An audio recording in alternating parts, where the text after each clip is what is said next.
What's up, lords and ladies? Welcome back to another video on this channel. So in today's video, we're going to be talking about bearded dragon brumation. Now, I've been getting this question asked quite a bit lately, and of course it is winter here in Canada, so a lot of you guys may be experiencing your bearded dragons going into brumation in the colder seasons. So with that being said, today I'm going to be talking about the different signs to look for, what to do when your bearded dragon goes into brumation, and some tips that I picked up along the way. I did do this video in 2019, but we're in 2020, and I thought I'll give you guys a much updated version of bearded dragon going into, or bearded dragon, oh my god, what should the title be?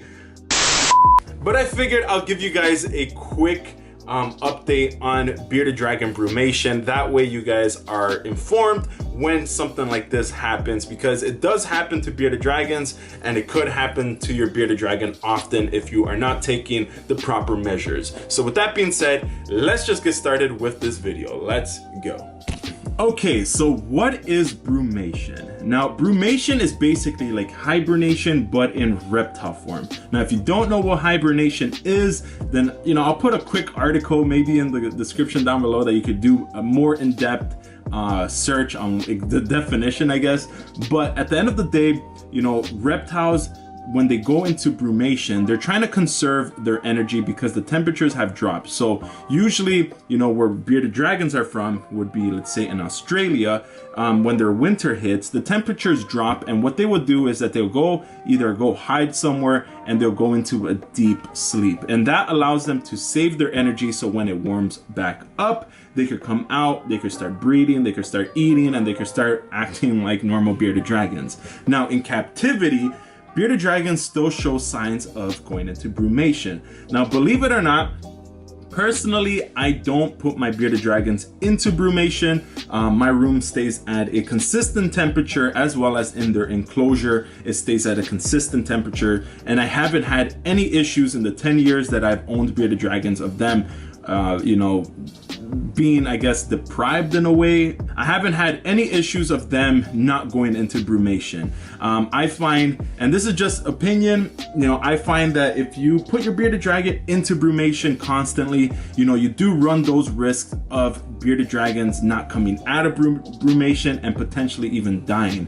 And the reason for that is, you know, many of them, you know, if your bearded dragon is sick and you just don't see the signs and you go into brumation, you know, you're dropping the temperatures and all of those things that might not be good for your bearded dragon. So it's very important that you make sure that your bearded dragon is healthy if it's going into brumation. If it's sick, let's say if it already has some sort of respiratory infection, or if it has really bad diarrhea, or it has some sort of parasite, putting it into a brumation state could actually make it a lot weaker, and, you know, the sickness might overpower your bearded dragon, and your bearded dragon will unfortunately die. So brumation isn't a bad thing. At the end of the day, it's a natural thing that happens in the wild. However, in captivity, we have full control of temperatures, what they're eating, and all of those things.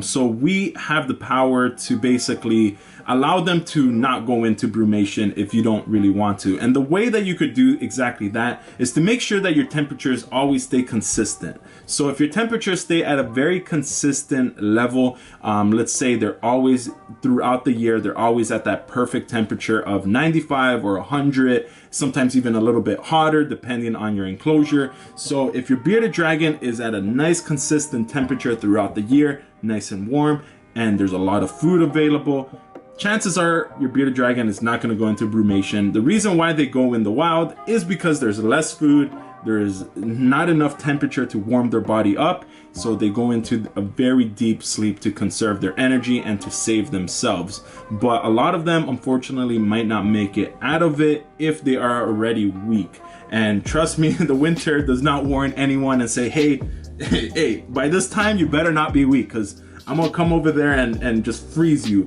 So you definitely want to make sure that you are watching your bearded dragon, and make sure that your bearded dragon stays very consistent when it comes to their temperatures. Now, let's just say your bearded dragon is going into brumation while you're watching this video. There's a ton of different things that you need to do before your bearded dragon goes into brumation. The very first thing is, you know, your bearded dragon shouldn't have a full belly.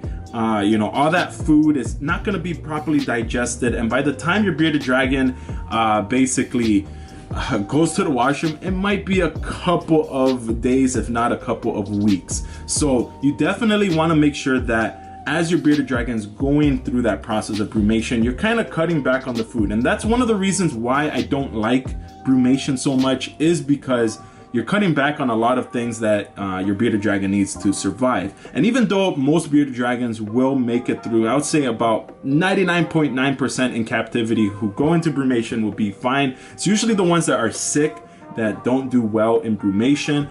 But what you really want to do is you always want to make sure that your bearded dragon enclosure is still nice and warm. Yes, you could drop the temperatures a little bit, and probably your temperatures in your room have already dropped, but you definitely want to make sure that your temperatures are staying consistent. That way, when your bearded dragon, you know, snaps out of it or comes out of brumation, the enclosure is not too cold. So what are the signs of your bearded dragon going into brumation? Now, usually bearded dragons that are going into brumation would be a lot more sleepy. They will eat a lot less, and they would usually try to hide in the corner of their enclosure, and it's usually on the colder side, on the side that doesn't have the heat source. So they will normally go there, and they'll probably like dig, and you'll see them basically going into a deep sleep. Now, with that being said, they are still alive, they are still pretty active, and you could probably still try to give them some food or keep them hydrated at least. The one thing that you need to take into account when you start seeing things like this happen is that you want to make sure that your ambient temperature in your house is nice and warm. So for instance, in the winter time, even though some of our houses have heaters and everything, sometimes the temperatures drop regardless. I've noticed a drop in my room about maybe 5 degrees lower, which to us, we could survive it, but to them it might be 5 degrees, a little bit colder than their usual temps, especially at nighttime when they might be so used to it. In some households, the temperature might drop even more if the house is not insulated properly. With that being said, you definitely want to maybe get a space heater and place it in your room, and make sure that you have the room nice and warm. Now, if it's in the summertime, a lot of the houses have air conditioning. So they have AC running, and sometimes, we might not see it because maybe we got the bearded dragon in the winter, but some people even place it near the AC unit or near the AC. In this case, these houses here in Canada have AC or ventilation throughout the whole entire house. So sometimes they place it even on top or near it, and the whole entire enclosure basically freezes when the AC is turned on. And it's just something that might slip up. You might not see it until you notice your bearded dragon freezing, but you definitely want to make sure that if your room is has AC in it, you might have to cover it or some sort of block it or raise up the temperature in your bearded dragon enclosure, because at the end of the day, if your ambient temperature has dropped, your enclosure for sure might drop a little bit, and that might cause your bearded dragon to go into brumation.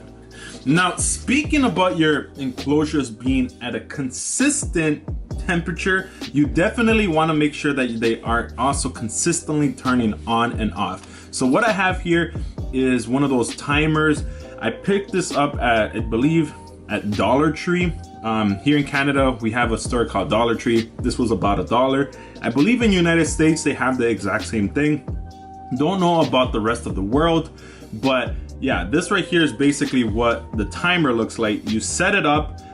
So my time, or this timer is set up where it turns on the lights for 12 hours and it turns off for 12 hours. So for me, I don't even have to be inside of the house or in the room, and the lights turn on and off on their own, which makes it so much easier to have this around, especially on days that you might want to sleep in, on days that you went out and stayed out too late.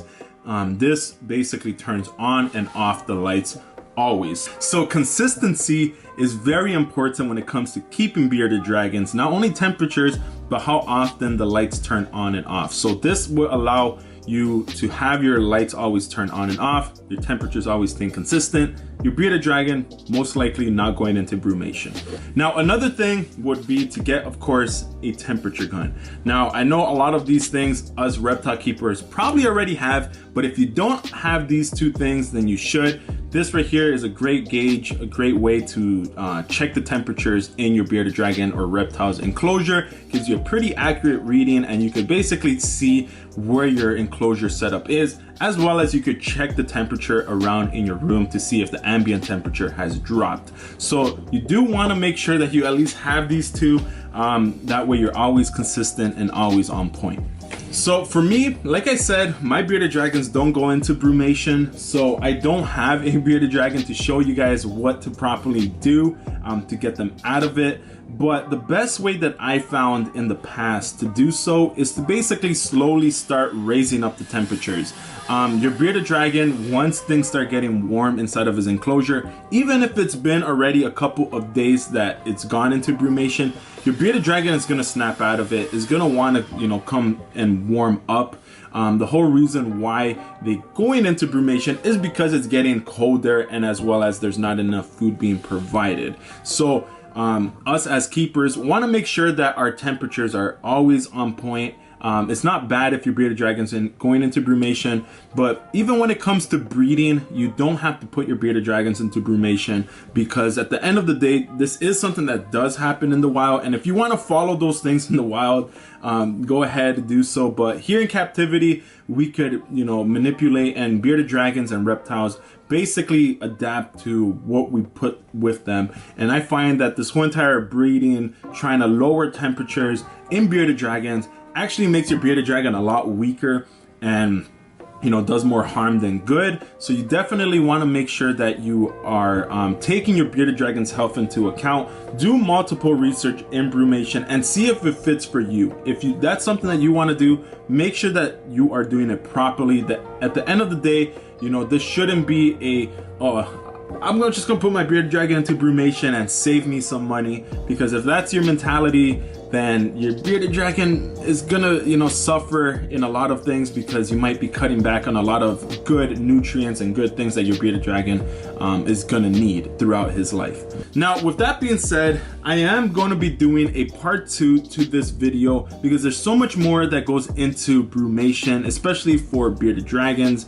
And you know, in one video, it's kind of hard to show you guys everything, and I do want to take you guys along the steps. So possibly next week I'll be doing a part 2 to this. But at the same time, I want you guys in the comment section down below to let me know your opinion on brumation. Am I a complete dummy for not putting my bearded dragons into brumation, or do you guys agree? Do you guys disagree? Let me know in the comment section down below. This is a great way that we could both learn. You know, stay positive, stay humble, but at the end of the day, I'm Lord of Lion. Keep the blood pumping, and I'll see you guys in my next video. Peace. You gotta hit that notification, hit that notification, hit that notification button, baby. You gotta hit that notification, hit that notification.